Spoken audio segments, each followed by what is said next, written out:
we put in that safety culture, that ownership.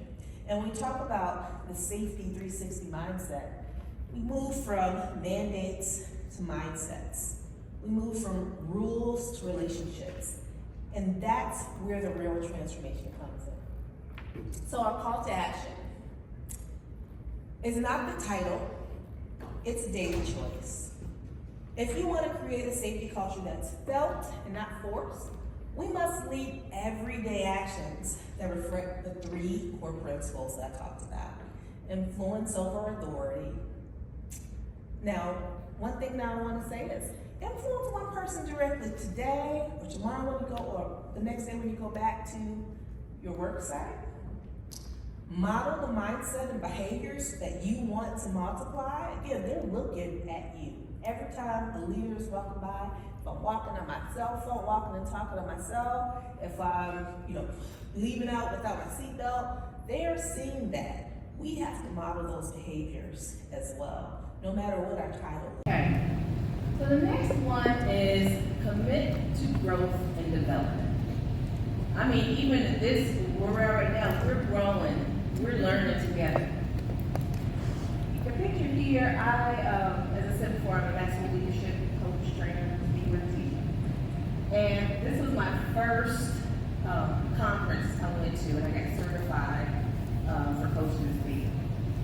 And in this one, we go twice a year. I've been every year, twice per year, since I got certified. And it's not more so for the certification, because I already got that. But being in connection with other like-minded people, learning from them, especially because I get so many entrepreneurs in this organization, and coming from a corporate mindset, I have to retrain my mind a lot of times to understand, like you talked about yesterday, how to be the CEO of my own career or my organization, and getting that mindset. It takes a lot.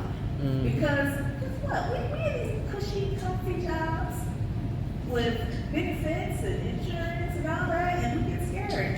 Sometimes I have to see other people that's doing it, that's making it, and continue to grow and learn. Yeah. Also, you have speakers, like the wonderful speakers that you had today. You're learning from them. So continue to grow and learn, even if it's LinkedIn learning. Maybe it's a stretch assignment. Maybe it's your board of directors, like what we talked about. Maybe it's a mentor or a coach. It can't even be like my daughter that was on there. I learn from my kids all the time. But commit to learning. One of the things that I always say is modern leaders must remain learners.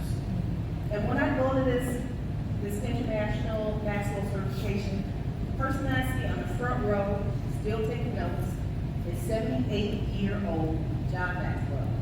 78 years old, is the #1 guru in the world, and he's still taking notes from other people. You are never too old or know too much to learn more.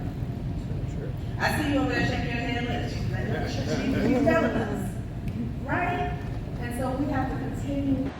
And I basically said the same thing. I have a real life example, a shameless plug right now. I do have a position open for and if you look at the job description, what I say is you have to have both the technical as well as the people, leader, influencing skills to have this role. You have to have both. Because if you have the technical and you're trying to get people to do things, but you can't influence them to do it, it's not going to be sustainable. And so for me, to be able to create a culture where the things that we implement are sustainable and it has meaning and value, it's really important. And so those are the things that I've done within my career as I go, up into my career. Those are value adds. And it's at a time too that if you're just putting your head down, doing the work and thinking that you're going to get noticed, it's a hard stop, right? Because when you go up through the ladder, they're also looking for those leadership skills, those people leadership skills for you to be able to lead people. So those are the two things I would say are very valuable if you're wanting, even entry level. When I came in Caterpillar, and I'm like, these guys have been working longer than I've been alive. how are they going to listen to me? And so I had to come in, and it was the influencing skills, the soft skills that actually helped get the buy-in for that. Yeah, definitely. No need for that shameless plug. I think how many of us out here are hiring? I know we are. So look, if you're looking for somebody, we'll follow up after the panel with those that raise their hands. But looking forward, what is one emerging skill or approach you believe is vital for continuous professional growth, especially for our early career professionals out here? Yes, so I'm sorry, I'm going to break the rules. I'm going to give you a couple. So the first one is, like I said, continue learning. I have my team here, right? Shout out to my team.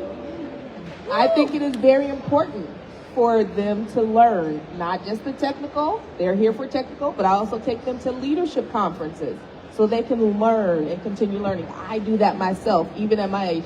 I'm always learning and growing. So it's always great to learn, whether you're going to a technical conference or a leadership conference, or you're learning from a mentor or someone else. I have a mentor. I have several mentors, and I've always had them throughout my career. And they may change based on what you're doing or what you need to know. Job shadow, understand those things. But you're learning, whether it's formal or informal mentorship or what have you. Just continue to learn and grow. And like I said before, step outside of your comfort zone. Colin, you have... Challenges I found is the soft skills are the hardest thing to develop. It's more intrinsic than it is external. So do you guys have any examples or key tips that you would say as takeaways to help people develop those soft skills and the people leaders below us? Yeah, I'll take it. So for me, again, an example, you probably can, if you want, you can ask any of my team members over there what I do. So this is a part of my goals. In my yearly goals, I have developing people, whether it's my team or whether it's developing the leaders that I lead, the managers, the directors, even upward on soft skills. So I go to the sites, I partner with them, I build relationships with them. And it's also developing them. I invite them out to our sites or to conferences or what have you. So each one of my team members, we encourage them, we invite them, and it's also on their goals to develop themselves. And I think it's always for us to give permission to get out from trying to do work all the time and go out and learn. Because a lot of times we put so much pressure on ourselves thinking that we just have to be seen working and not investing in ourselves. And I think just giving that permission to learn, because it's not only improving you, it's improving the company when you gain these insights and you're able to move the needle for the company.